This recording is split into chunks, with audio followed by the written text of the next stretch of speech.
we're joined by someone I've known and worked with for many years through Missouri tax sales and OTC property transactions. Long before becoming county collector, Angie Usery worked directly with complicated numbers, calculations, research involved in many of the OTC properties I personally purchased from the county over the years. Back when a lot of people didn't fully understand the OCT process, and honestly, when some people preferred to avoid the extra work involved, Angie was always willing to patiently work through the details and help make the information sure the information was accurate. Those transactions often involve complicated figures, research, follow-up, and I always appreciated her professionalism and diligence and willingness to help investors like me better understand the process. Over the years, I've had the opportunity to watch her grow from a dedicated county employee into county collector, and I thought it would be extremely valuable for our St. Louis Real Estate Investor Association community to hear directly from someone with real hands-on experience inside the system. And today we're going to discuss Missouri tax sales, some OTC opportunities, investor education, due diligence, and some of the things both new and experienced investors should better understand as we head into another tax sale season. Welcome, Angie. Thank you so much for meeting with me today. Thank you, John. It's nice to be here with you. Appreciate it. And got a few questions. For investors who are completely new to Missouri tax sales, can you explain the overall process of the tax sale process and how it benefits both counties and communities? Sure. The purpose, of course, of the Missouri tax sales are to get taxes paid, to make sure that the districts can still function, budgets are met, and we just have continued property taxes being paid and kept up. Our county, actually, if there are taxes that have become 3 years delinquent on real estate, then they are subject to go into the tax sale. Now, we have a tax sale in the state of Missouri every fourth Monday of August, all the collectors on that same day. And we do try to do as much before it even gets to this place. We send out first class letters, first class certified, everything to try to get these people aware that there are taxes delinquent, and hopes that they will be able to, become current on their taxes, and then the properties won't be offered in the tax sale. We do a lot of those steps ahead of time. They get the bill in November, December. Then they later on get those other letters I mentioned.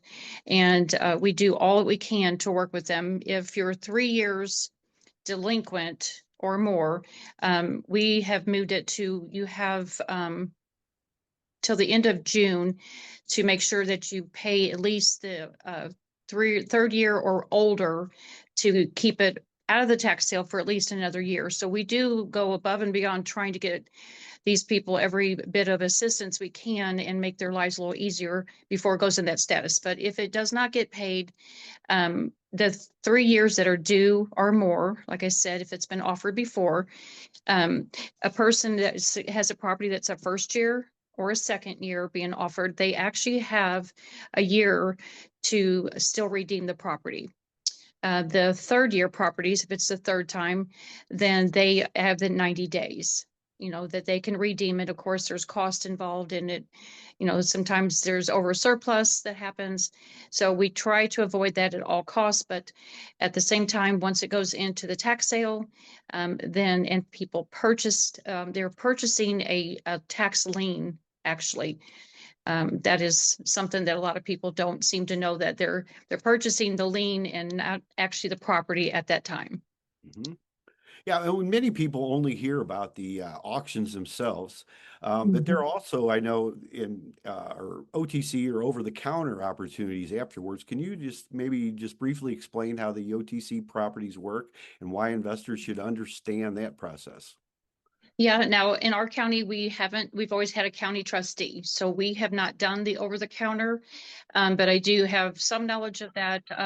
Once, sorry about that. Once somebody has not purchased a third year offering, and then the collector actually every 30 days is to advertise that property and it can be purchased over the counter through the collector's office. But at this time, we have a county trustee getting ready to be appointed again, so that does not pertain to this county. But I know most counties in Missouri actually have that process. Yeah, I know they're all just a little bit different. That's why it's Yeah. important to work with people so closely and make sure you Yeah. know what you're doing there. So, well, what are some of the biggest misunderstandings, I guess, or mistakes that you see tax sale buyers making? Not being familiar with Chapter 140 of the Missouri Revised Statutes, that's one that we mention all the time because that's kind of your safeguard. We ask people to read the Chapter 140 and familiarize yourself with the steps. That way, I mean, they're always welcome to call the office. We're always happy to help. Of course, we're not attorneys, so we can't give legal advice. But if they know the steps and the requirements and the timelines, that saves them a lot of hassle, a lot of headache. A lot of times they miss these deadlines, and then they end up losing their investment money. Wow. Yeah, very important. What kind of due diligence should you investors perform possibly before purchasing tax sale properties? I would suggest always researching the property. You can always do title searches ahead of time. Some people do that. Now, once you purchase a property and we have receipt of the title search done in the timely manner, then if it's redeemed, of course, you can get that money back. But if it's ahead of time, there are a lot of different scenarios. Sometimes there's lots of liens. Federal liens, of course, don't fall off. There's multiple types of liens, and you want to make sure that you're well aware of what you're purchasing, if it's really worth, that your time and your investment. Um, we have just a house down the road here from the courthouse annex that an investor company purchased. It was a very derelict house. It was falling in, and now it's for sale, and it's beautiful. They've not just made a nice house to sell to make more additional, money for themselves, but they've also made the whole neighborhood look better. So Yeah, it's it helps us all when that happens in a good way like that. yeah, Yeah. Yeah. absolutely. Well, can Yeah. you maybe explain the why communication and professionalism between the investors and the county offices is so very important during the tax sale process? Yeah, during the tax sale process, just knowing what you're purchasing, of course, like I said, knowing the risk, and asking the questions, asking if there's anything that they need to know and be aware of. Has this been a problem property? Just, there's just a multitude of things. But we really want to be transparent with everything. If there is tax liens, I always mention at the sale, buyer beware. So we try to make sure that we are aware of everything pertaining to that property as well, so we can give good advice and also offer the property in good faith. And then over the years, what positive changes or improvements have you worked to bring to the collector's office and the tax sale process? I know you've done a Okay, lot. so yeah, we're really proud of the changes that we made. When I got in office in 2023, we had upgraded our software. We had one that was very dated in place, and it was still functionable, but there was a lot of manual that still had to be done. So now that we have upgraded the software, it's called tax sale maintenance. We go into that screen and we can enter all the information that we need pertaining to those properties. We can kind of keep tabs on everything that's going on before and after. If someone purchases the properties, we can go in that file. We can see if they've turned in their certified letter, cards, or return cards, and just everything. So we kind of have a picture now, visually, in a much more automated way, to see what's going on with the properties before and after. And that has really made a big difference. And my staff has been amazing. Since I've gotten in, we've had the last 3 tax sales, we have sold record lows. That means we've had to offer, fewer properties, which is really due to my staff. They have just been incredible to reach out to people, remind people, willing to help them, tell them, how they don't have to have their property offered. So Yeah, you guys do a great job too, by the Thank way. you. Yeah. Well, tax sales can be sometimes sound a little bit intimidating to like new Mhm. investors. What kind of advice would you maybe give to someone attending their first tax sale or even researching their first maybe over the counter property? Okay, if somebody's here for the very first time, it is very intimidating for sure. Just ask questions. We have printouts that we offer, so you can have something to refer to, and then just follow along closely. Listen to all the instruction being given, and as it goes pretty quick on the tax sale. If they haven't been to a tax sale before, I'm certainly not a professional auctioneer, but I do my best, and we run through the properties in our county at least, according to how they are listed in the newspaper. And so we'll go through those, and they just need to try to have the property that they're interested in, just be listening closely for that property so they don't miss it. We've had people come up later and say, I was going to bid on this, and there was no bid on it because they missed it. So just staying engaged, and really knowing what you want, what you're looking for, and then follow the process. Yeah. Well, and you probably, you answered some of this, but how does an organized and transparent collector's office help both taxpayers and investors navigate the process more effectively? I think we've been kind of talking about that. You've kind of answered a lot of that there. Yes. Yeah, we just like to put the information out there, keep everybody updated. We list in not just in the newspaper, the parcels that are subject to tax sale. That can always change as well. I want to mention that just because it's listed in the paper doesn't mean they're not going to come in the day before and pay everything up and then it won't be offered. That is something that we've had people, investors come in and not realize something had just been paid right before then. And that, so what they were hoping for, what they were looking for, didn't get offered. We just try to keep everything in the newspaper. We're going to put more things out on our website and just kind of build a platform more for tax sale. That way, everyone is able to be informed. They can go back and refer to that and stay informed. Yeah, that's such good points. And what do you think some of the maybe challenges the counties face in balancing the taxpayer responsibilities, the abandoned properties, and even the community redevelopment? Right. Yeah, that is a big thing that happens with the communities. There are a lot of properties that have been left abandoned, which then in turn liens get put on by the cities a lot of times, for the upkeep and things like that. But just far as investors, it's a great idea and plan to be at these tax sales and purchase these properties, and then in hopes that they can just make the community look better. It also encourages the neighbors. It just really helps everyone. It gets it back on the tax roll, and then the districts are able to have their funds come in and keep functioning. Well, Angie, from your perspective, how can responsible investors help improve the neighborhoods and return the distressed properties back to productive use? You mentioned the one down the street there. Yes. Hmm. Yeah, I just think just keeping up with them, making sure they have a clear plan before they purchased. Are they able to follow through, and just see what's out there as far as opportunities for them to create a good space and just kind of keep it going.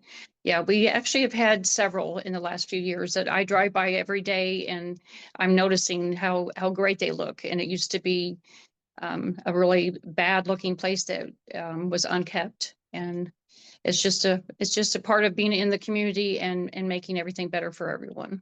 Yeah, and that's what we all really want to do is improve our community and where we're at and Yeah. where we live. So, Yes. are there any, let's say, what kind of maybe resources or tools should any type investor be familiar with before actually participating in Missouri tax sales? Can you?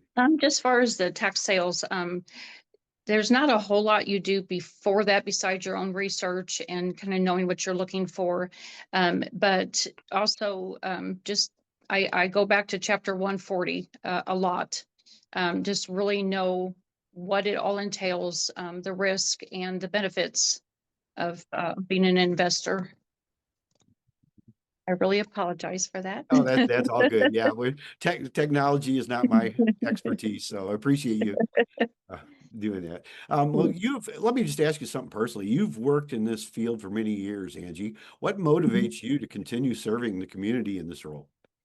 I think this is such an important office. A lot of people don't really realize until they're here, what all the collector's office does. We do much more than collect money, and distribute to the entities. But it's an office that you have to have trust in the collector's office, because we do collect a large amount of money, and the integrity is just super important to me. I just I feel that just keeping everyone updated and letting them know that we're taking good care of the tax money that's coming in that we're collecting, that's just really important to me. That is my main reason, and I love to help people. Just there's so many different needs when you're dealing with people and the taxpayers, and a lot of times people don't have trust in local government all the way up to federal government, and I just want them to know that with me that their money is safe, and I'm going to do what I'm supposed to do with it, and I will always be honest with them. Yeah, we so much appreciate that. And for those that maybe only hear rumors or misinformation about tax sales and county operations, what would you wish the public better understood about the work your office actually does? I know you touched on a little bit of that.